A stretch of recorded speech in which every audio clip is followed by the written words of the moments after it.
예, 안녕하십니까. 더불어민주당 서울 관악을 국회의원 정태호입니다. 국회의원 정태호, 기업가 인권네트워크, 그리고 전국민주노동자협총연맹, 한국노동자협총연맹이 공동 주최하는 기업의 지속가능 경영을 위한 인권 환경 보호에 관한 법률 발의 기자회견을 시작하겠습니다.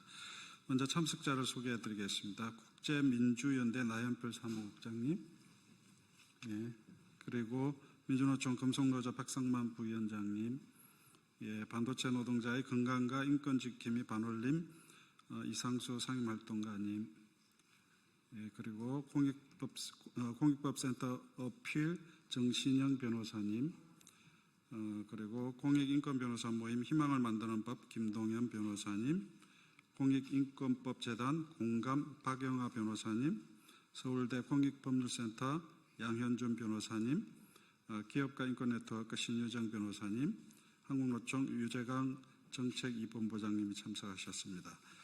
또 자리가 한정되어 있어 기자회견 때 같이 서지는 못하셨지만 국제민주연대 장유진님, 레아 하나 오드라오고님, 금속노조 정혜영 국제국장님, 공익인권변호사 모임 희망을 만드는 법 김준하 변호사님, 공익인권법재단 공감 강주현 변호사님도 함께하고 계십니다.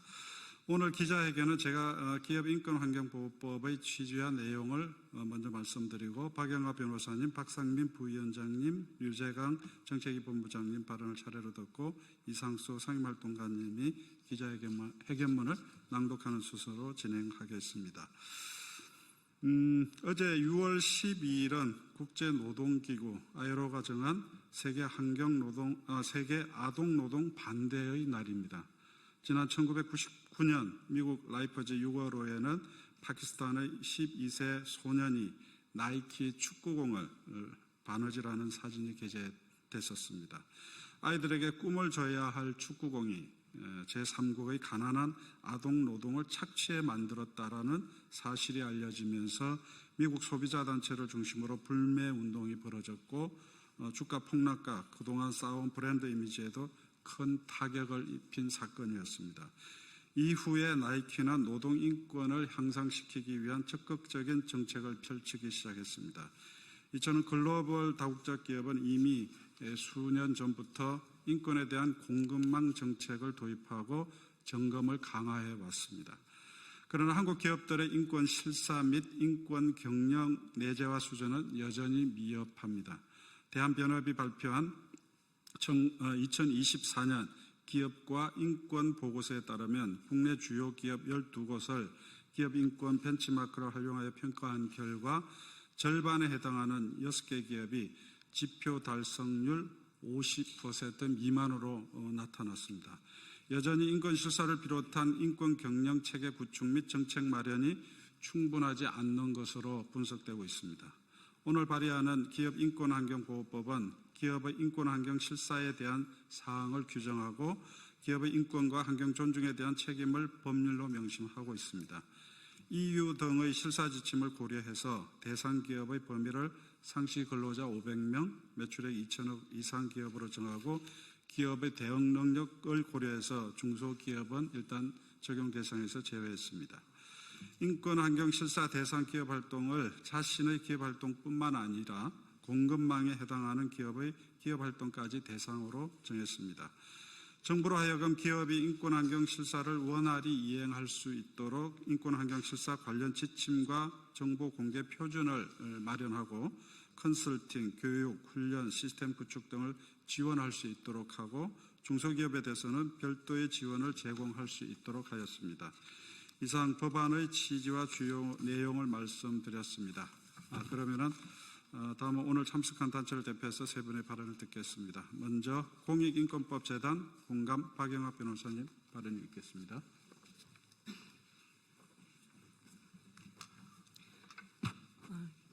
기업과 인권 네트워크는 오늘 대한민국 국회에서 기업인권환경실사법이 발의되는 것을 환영합니다. 법안은 국경을 넘나드는 조직을 갖춘 기업들이 국가와 개인을 포함한 여러 주체들과 다각적으로 관계를 맺으며 미치는 사회적 영향력에 주목하여 기업들의 영향력에 걸맞은 사회적 책임을 규범화한 유엔 기업과 인권 이행 원칙에 기반을 두고 있습니다. 이미 확고한 국제적 기준으로 자리 잡은 유엔 기업과 인권 이행 원칙은 기업이 인권과 환경을 존중할 사회적 책임을 어떻게 이행해야 하는지를 제시합니다. 인권과 환경에 해를 끼치지 않고자 하는 기업은 우선 자신의 활동이 미치는 영향을 인지하고 문제를 발견할 경우 바로 그 영향력을 활용하여 침해를 예방, 제거 또는 완화해야 합니다. 나아가 기업 활동이 전 세계적 공급망을 동원하여 이루어지기 때문에 기업 활동으로 인한 영향의 규명은 공급망 전체를 살필 필요가 있습니다. 바로 이것이 법안이 규정하고 있는 공급망 실사의 핵심입니다. 인권 환경 실사를 하지 않는 기업은 사회적 책임을 다하고 있다고 주장하지 못한다는 것이 현재의 글로벌 스탠다드입니다. 그러나 인권 환경 실사를 기업의 자율에 맡기는 것은 충분하지 않습니다. 국가는 관할권 내 기업의 국내외 사업 활동을 통한 인권 침해를 방지할 국제인권법상 의무가 있습니다. 이에 유엔 자유권위원회를 비롯한 여러 유엔 인권기구는 한국 정부에 기업의 인권 환경 실사를 법제화할 것을 지속적으로 권고하여 왔습니다. 법안의 취지는 인권 환경 실사를 위한 구체적이고 구속력 있는 가이드라인을 제시하고 국가기관으로 하여금 감독하게 함으로써 신용만 내거나 오히려 하청업체에 부담을 전가하는 등의 화이트워싱을 방지하고 인권 환경 존중 책임을 진정성 있게 이행하는 기업들이 불이익을 받지 않도록 함과 동시에 기업 활동으로 인한 인권과 환경 침해에 대해 적절한 구제가 이루어질 수 있도록 하는 데 있습니다. 이와 관련 강조하고 싶은 것은 이 과정에서 기업 활동으로 인한 인권 또는 환경 침해의 영향을 받을 수 있는 소비자, 일반 시민, 지역주민, 노동자 등 이해관계자들의 참여와 상소통과 정보 제공이 매우 중요한 요소라는 점입니다. 인권 환경 실사 과정에서 이해관계자의 참여를 보장해야 기업 활동으로 인한 문제를 적시에 발견하고 대처할 수 있기 때문입니다. 우리가 입는 옷, 식탁에 오르는 음식, 들고 있는 휴대폰, 우리의 집을 데워주거나 식혀주는 연료를 비롯하여 일상생활을 하면서 소비하고 사용하는 모든 물품과 서비스들이 기업들이 국내의 공급망을 통해 생산되고 있다고 해도 과언이 아닙니다. 그러나 그 과정에서 어떤 인권 침해가 일어났고 어떠한 환경 파괴가 있었는지 우리는 알지 못하는 경우가 더 많고 기업은 이익을 취하면서도 신경을 쓰지 않는 경우가 더 많은 것 같습니다. 그러나 이러한 상황이 지속된다면 그 결과는 결국 우리에게 다시 부메랑으로 돌아올 것임 또한 분명합니다. 세계 경제에서 한국 기업의 영향력이 커지고 있습니다. 그런데 다른 한편으로 한국 기업에 의해 발생하는 심각한 인권 환경 침해 문제도 꾸준히 제기되고 있습니다. 예컨대 국내 대기업의 제품을 생산하는 하청 공장에서 심각한 산업재해가 발생하거나 한국 기업이 원재료를 채취하는 과정에서 산림을 파괴하거나 현지 주민의 생계와 건강을 침해하기도 합니다. 한국 기업의 투자가 한 국가의 민주주의를 위협하는 세력의 자금으로 쓰이기도 합니다. 기업가 인권 네트워크는 더 이상 우리 기업들이 이러한 인권 환경 침해의 가해자가 되지 않고 커진 영향력만큼 책임지는 기업이 되기를 바라며 오늘 발의된 기업가 인권 환경 보호법이 기업의 인권 환경 침해를 효과적이고 실질적으로 방지할 수 있는 중요한 수단이 될 수 있기를 기대합니다.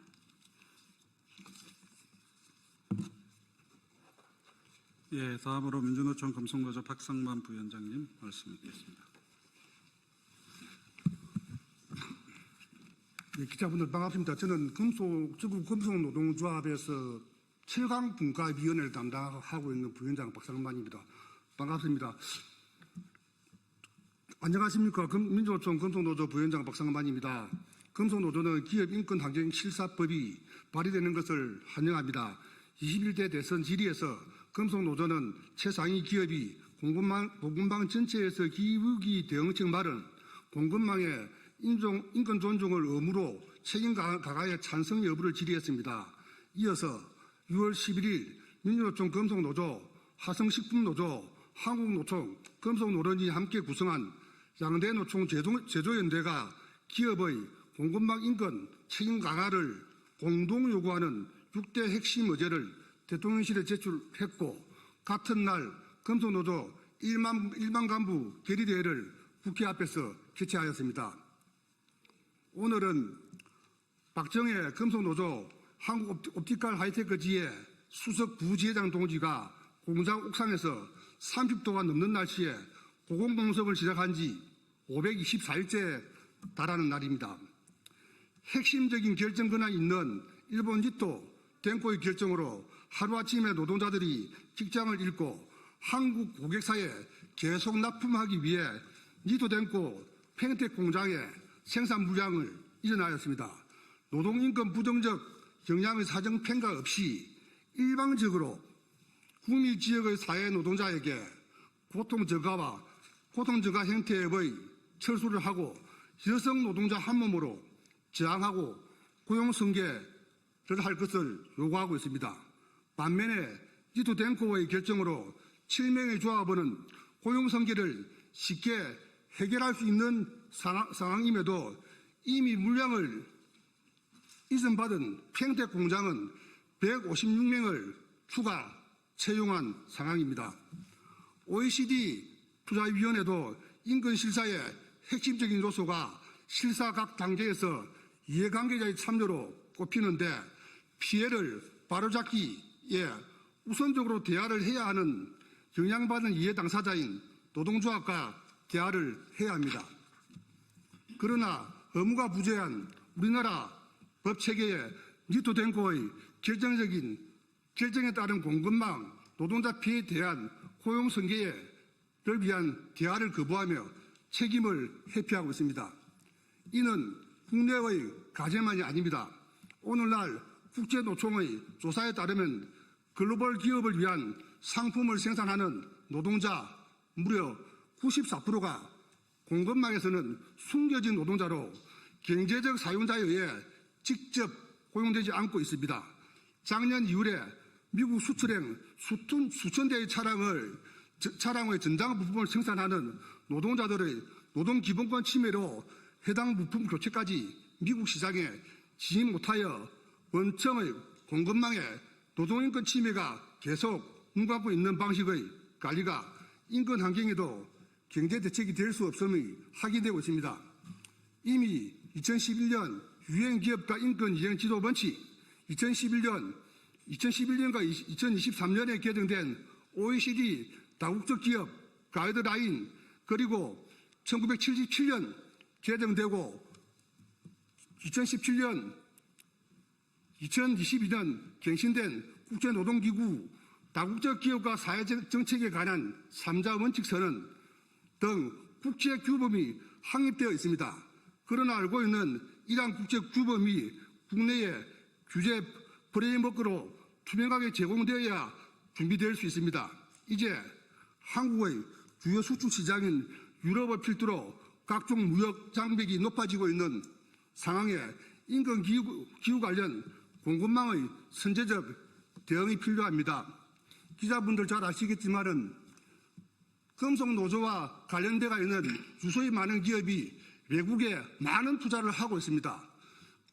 그 투자하는 과정 속에서 국내에서 진행된 노동권 침해, 환경 파괴 등이 점차 더 글로벌화되고 있습니다. 이제는 글로벌 트렌드에 걸맞는 한국 기업답게 국제사회에 책임과 의무를 다해야 된다고 생각합니다. 금속노조는 인권실사 관련된 법안이 제정될 수 있도록 함께 끝까지 최선을 다하겠습니다. 고맙습니다. 네, 감사합니다. 다음은 한국노총 류재강 정책위 본부장님 발언 있겠습니다. 네, 한국노총에서 노동인권, 사회정책, 국제업무를 담당하고 있는 정책위 본부장 류재강입니다. 먼저 한국노총은 오늘 정태우 의원께서 대표 발의하신 기업의 지속가능 경영을 위한 인권환경보호법 입법 발의를 진심으로 환영합니다. 다들 잘 아시겠지만 기업이 재무 성과로만 평가받는 시대는 이미 지났습니다. 정보의 전달이 급속도로 진행되는 현대에서는 재무 성과가 아무리 좋은 기업이라도 사회적으로 비난을 받거나 논란이 되는 부정적인 비재무적 이슈가 생긴다면 해당 기업의 지속 가능성에는 치명적인 타격이 있을 수밖에 없습니다. 따라서 기업의 지속 가능 경영을 위해서라도 인권 환경 보호는 재무적 성과 이상으로 중대한 그리고 필수적인 경영자의 의무이기도 합니다. 그러나 탄소 국경세나 EU 공급망 실사 지침, 그리고 세계 각국의 ESG 공시 의무나 또 미 증권거래소의 기후 공시 의무화 등의 세계적인 이러한 흐름에도 불구하고 국내에서는 아직도 부족한 인식에 더불어 불편한 규제점으로 치부하는 경향이 없지 않습니다. 이대로라면 국내 기업은 기후위기 대응과 ESG 경영에 대한 뒤처진 인식으로 세계 시장에서의 경쟁에서 살아남을 수 없습니다. 특히 수출 주도의 국내 기업 그리고 그 공급망에 연계된 중소기업들까지도 매우 심각한 타격을 받을 수밖에 없을 것입니다. 그나마 ESG 경영을 주창하는 유수의 국내 기업들마저 부적절한 평가 기준이나 임의적이고 주관적인 평가 등에 그치고 있기 때문입니다. 따라서 오늘 정태호 의원께서 대표 발의하신 기업의 지속가능 경영을 위한 인권환경보호법은 인권과 환경보호를 위한 법안으로 보이시겠지만 크게 보면 국내 기업의 세계 시장에서의 경쟁력을 위한 최소한의 안전장치를 구축하는 기업의 경쟁력을 보호하는 그런 법안이기도 합니다. 또한 이재명 대통령께서 후보 시절 내세운 기업의 ESG 도입 및 확산 지원법 제정 공약도 이러한 인식과 맞닿아 있습니다. 모쪼록 오늘의 입법 발의를 환영함과 동시에 또 조속한 법안 처리 및 시행을 기대하고 또 한국노총은 기업의 지속과 발전 그리고 노동 존중을 위해서도 앞으로 적극적으로 동참해 가도록 하겠습니다. 감사합니다.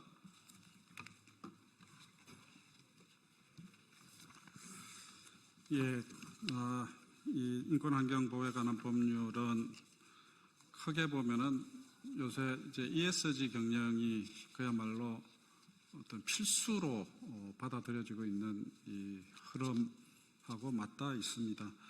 2023년에 이미 이 법이 발의됐다가 21대 임기가 끝나면서 처리가 못 됐는데 22대 국회에서는 반드시 처리될 수 있도록 저희들이 노력할 것입니다.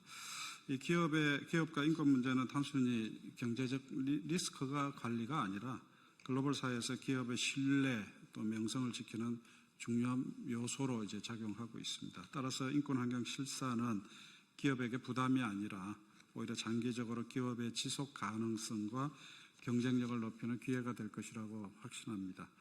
오늘 공동 주최하는 저와 기업가 인권 네트워크 또 전국 민주노동조합 총연맹, 한국노동조합 총연맹은 22대 국회에서 이 법이 꼭 통과될 수 있도록 최선을 다하겠습니다. 마지막으로 반올림 이상수 활동가님의 기자회견 낭독을 끝으로 기자회견을 마치겠습니다.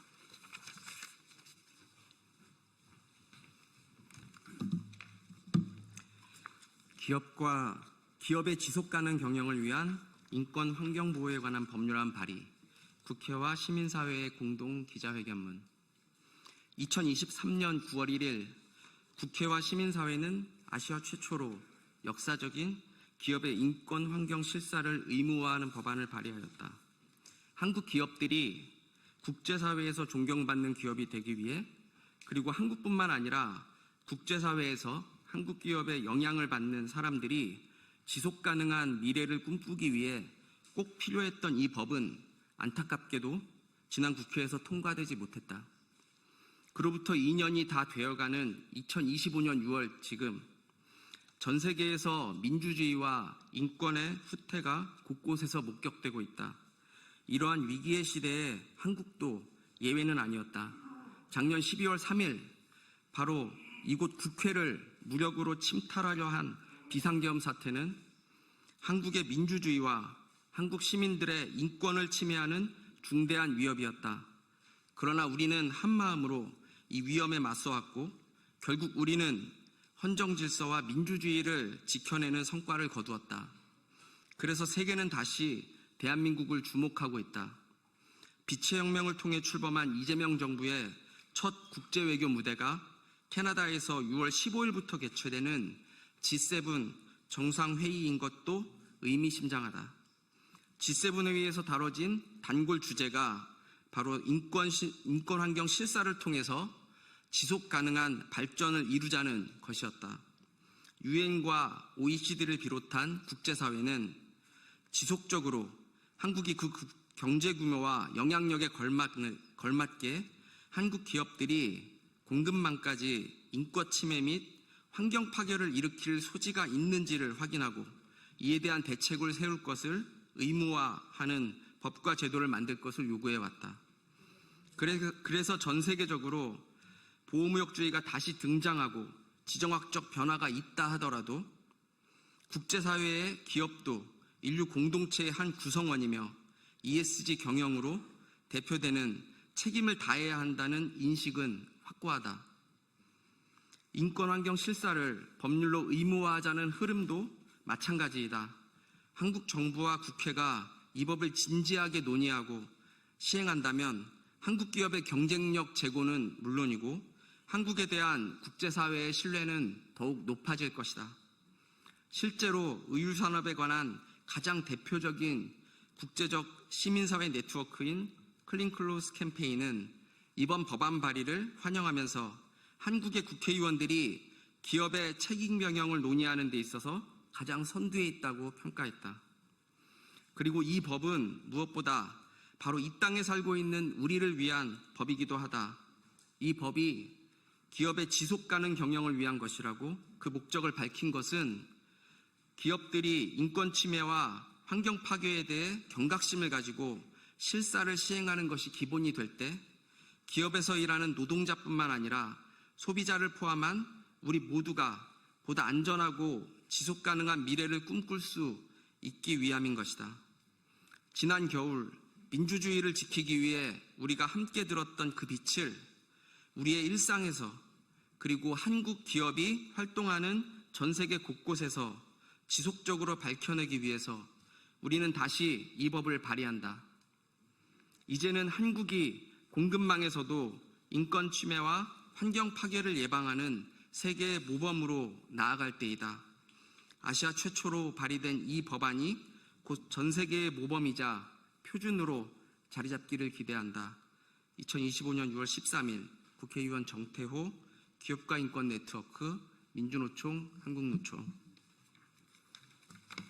네, 이상으로 마치겠습니다. 감사합니다.